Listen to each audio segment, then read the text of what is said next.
Nederland is nog lang niet vol, alleen er mag wat eerlijker verdeeld worden in Nederland. Het is juist heel slecht. Het is nergens goed voor. Het komt te laat, het is te duur, het is niet schoon. Ik scroll meer op de telefoon. Nieuwsuur. NOS Journaal. Ja, dat is om het even, als het maar goede partijen zijn. Online nieuws. De SP wil graag gelijkwaardigheid, menselijke waardigheid en solidariteit.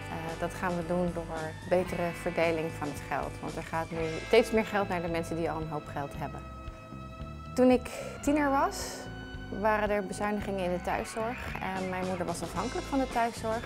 En toen besloot ik om daar wat mee te gaan doen. Want ik had een gevoel van onmacht. Voor gezellig samen zijn. Begrip, geduld, omzien naar elkaar. Die hoeft helemaal niks voor mij te weten.